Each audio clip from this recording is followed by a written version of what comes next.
What's up, Michigan State fans? This is Jacob Klatsik here back for another episode of the Michigan State Spartans Insider Podcast. This is our podcast for Monday, February 16th, 2026. Again, basketball season now ramping down. Well, not down, ramping up, but you're getting close to the end now. Only 6 games remaining, I believe, in the regular season. Yeah, 6. Kind of crazy to think about. You're only guaranteed 8 more games.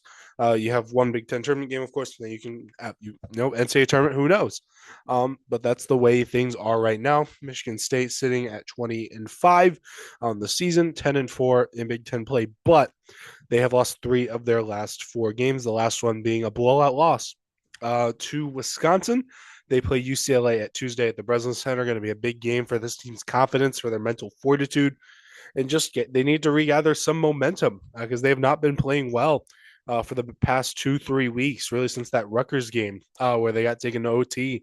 Really needed a miraculous comeback to survive that game against a really not good Rutgers team. But they did win that one. But yeah, it's been a rough couple of weeks, and there's some reasons for that. That this doesn't just appear out of normal, but there's a couple reasons why this has been these looking at these couple of games, there's a reason why they're not winning or playing particularly well. I think to me, the it starts with I think they're asking Jeremy Fears to do too much now. Will they be able to lighten his load the rest of the season? They need to try at least. Um, he probably still needs to play the same number of minutes as he's playing right now, but he should not be having to run so much of the offense having to go through him because it's getting kind of insane how reliant they are on Jeremy Fears the past couple of past 5, 6, 7 games. It's been all Jeremy. They need Jeremy Fears to play really well for them to win. They needed him to come through at the end against Rutgers. He scored so many of their points in overtime that game down the stretch in the second half. Excuse me, I am a little under the weather right now, but yeah, against Michigan, he had 31-7, wasn't enough. Against Illinois, they needed him to score so many points and go win, especially again in overtime. It was pretty much all him. So they need guys who can step up and knock down some shots besides him because he's averaged the last 5 games, I believe, like 22-11, 22-10 or something ridiculous, but it's been the worst 5 game stretch or so of the season by quite a bit, So I think one thing that needs to happen is like the bigs need to get more involved. Jackson Kohler, he's had a rough couple month or so.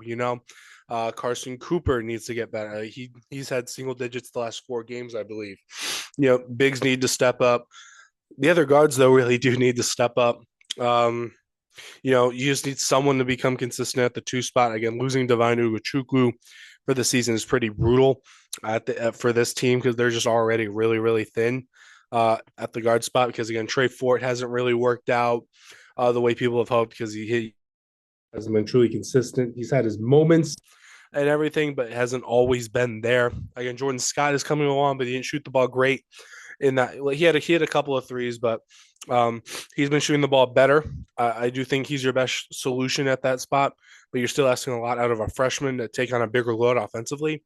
But that might be what they have to do here because that's kind of what they had kind of do with Jace Richardson last year. Is Jordan Scott the same player as Jace Richardson? No, he's probably not going to go in the NBA draft this season. But yeah, Scott is going to be an X factor moving forward. Again, you like to see some of the offensive aggression you saw from Cohen Carr in that Wisconsin game. He had a bunch of early points, ended up with 19, which I believe was short of his career high, but it was his high in Big Ten games. I'm 95% sure on that one.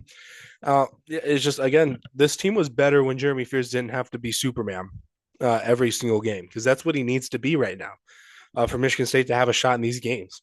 He was okay. Like, he was meh. When he's just meh, he still had double doubles in these games. But like when he's just meh from the field, he's not consistently knocking down shots from the field, which was again in Minnesota against Wisconsin. MSU's gotten blown out. They lost by 3 to Minnesota, but that game was not very close. There was a kind of a fake comeback attempt towards the end there.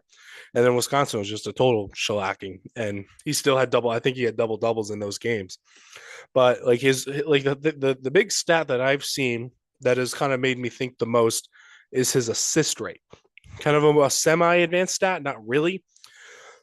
Excuse me. But his assist rate, which is the calculation of when your teammates score while you're on the court, what percentage of those are off of your passes? You're getting an assist on those when his teammates score. It's 54.3%.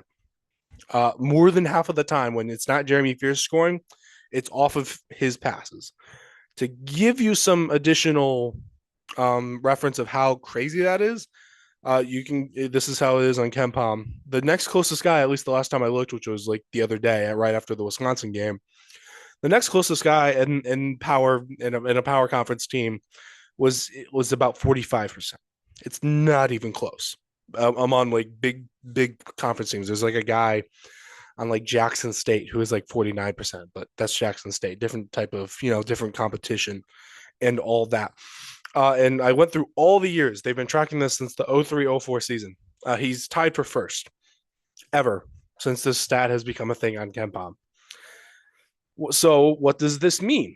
Because again, this is Jeremy Fears is MSU's leading scorer as well. This means pretty much he's probably either scoring or assisting on like 3/4 of their points. Something crazy right now. Because I think they only had 8 baskets. I think it was like they had 24. I'm trying to do this off the dome, but he had 12 assists in that Wisconsin game, and he made 3 or 4 shots. And I think they made like 23 or 24 field goals all game. So it's like basically 2/3 or like 2/3 or more of the time in that game, it was either Fears assisting or scoring on those baskets. That's not sustainable. It's just not. You need other guys facilitating and scoring. They're asking Fears to be this elite level scorer and this elite level passer, and that's not going to sustain itself. Not in the Big Ten race, and especially not in March. Because again, like I think one of the things Wisconsin did was just try to make so much go through Fears. Like we're gonna take our gamble that your guys aren't offensively skilled enough to beat us, and they were, they weren't up to that was how it went. Because again, the offense, it's Fear. If you can keep a lid on Fears now, and don't let him go off for 20 plus, 25 plus. What's is MSU going to get enough scoring around him? The signs point to no right now. So everyone has to raise their level of play around Jeremy Fears to make things just a little bit easier on him and to supplement that scoring and not make him become Hercules or Superman every single game. Because again, once it's to the NCAA tournament, he's not going to be able to give you. He had 25 and 16 against Illinois. He's not going to be able to give that to you so many times in a row. He just won't because that's, he's human. Guys can't do that every single night. So, yeah, that kind of sums up my thoughts on some of the things that need to go down for Michigan State in these next 6 games and then in the Big Ten tournament before they go into the big dance. But yeah, I wrote a little bit on this. You can go check out my articles at SpartanNation.com. Of course, I'll have my byline, Jacob Katznika, there at Michigan State Spartan.si as well. Thank you, though, for listening, whether you're on YouTube right here or looking at my beautiful face or at Spotify and Apple Music, just listening to audio. Thank you very much for listening or watching. But yeah, once again, though, I'm Jacob Katznika. I'll see you guys around.